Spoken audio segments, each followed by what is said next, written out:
Julie here again with more video about languages. And today I'd like to do something different from what I did before. If you've been watching my videos, in some of my videos, I talked about the languages I speak, and I'd like to distinguish that from languages that I'm learning. Namely, I don't consider myself being in a A1 level or the most basic level. And I divide the languages I'm learning into three groups. All right.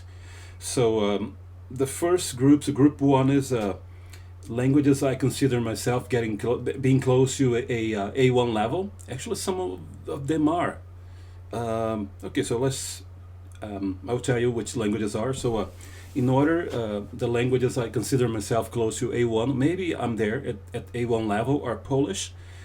If you've been following me, if you used to follow me on Instagram before I canceled my account, I made some videos speaking in Polish, yeah, and you could see that I was starting to develop a spoken Polish. I could understand, so actually I could understand the teacher better than I could reply. So I would say maybe close to A1. And the second language in that group is Cantonese, which has some advantages because I speak Mandarin and also speak Japanese, and some readings are close. So I'm starting to understand basic Cantonese, so I think I'm close to A1. Then Russian. Russian is an interesting language because when I got to Japan in '98, I studied Russian for 1 year with this TV course of starting to understand it. But unfortunately, I stopped learning Russian, and I never get back to studying Russian again, but recently. So yeah. Also, it has some advantages because a lot of stuff is similar to Polish, so I can imply some meanings. So Russian. Then the other one is Hebrew, which actually I studied modern Hebrew, but before, when I came to Japan, I studied some biblical Hebrew, so there's a lot of things in common. So when I'm reading, I understand a lot. It's more difficult to listen, but I'm not a total beginner in Hebrew. And the last language in that group is Swedish.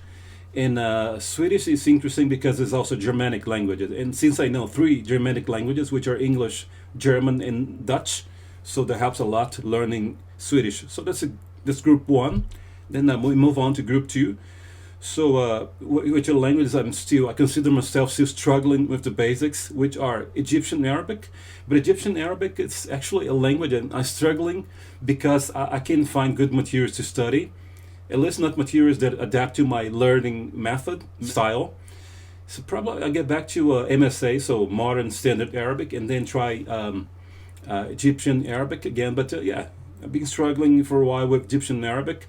Good thing I'm kind of proud of myself now is that I can read the Arabic alphabet. So Arabic or Egyptian Arabic, the modern Greek. Yeah, I'm studying with a book written only in Greek. I'm starting to find my way through the book, so it's getting interesting. In Okinawan, it's an interesting language because back in the day when I lived in Okinawa from 94 to 95, I used to take lessons in the city of Naha. So there was a kind of a civic center called Wakasa Kominkan, where I took Okinawan lessons every week. At the time, I was starting to understand the language. I couldn't reply so much, but I could speak some. So it's somewhere hidden here in my head, so I had to revive it. I have to, bring it back to life, yeah. So this group two. And the third group, I would consider myself close to zero, but not really zero because, yeah, let's start with those languages. So the first language in group three is Finnish, which actually I started learning back in 2002, 2003 when I had some Finnish friends here they lived in Shiga, which is like 60 kilometers from where I live in Osaka. So, but when they went back to Finland, I stopped learning it. Then Tamil. Tamil is probably the most recent language that I started learning, but now I can read the alphabet. Yeah. So then the other language is Turkish, which I tried to study in the past but didn't go through. Then Indonesian. Indonesian is one of the most recent languages, along with Tamil. And the other language is Irish. So as you can see, this is the language I'm learning. So that's why I didn't put some people in the video that I made about the 10 languages I speak. They asked me, they say, why don't you speak Russian? I studied Russian, but I didn't put it in that video because those are the 10 languages that I consider myself consider that I speak, and I had some experience using those languages either at a professional level or a personal level. So they're not zero. I can communicate in those languages. But in this, from this, three groups of languages, the languages I consider myself that I can speak something, but not to the point of saying that I speak them. I'm very cautious with that because recently, if we look at videos on YouTube, people they claim they speak the language, but what I see most of the time is that they say a sentence or some words. So I don't like doing that. I like being honest about what I'm doing. So from these languages here, so maybe group one, I'd say I speak something. And my goal is to get to 20 languages by the time I hit 50, which is next year. Well, that's it. So there's the languages I'm learning at the moment. So thanks for watching. Don't forget to leave a comment saying that if you're studying any of those languages I talked about.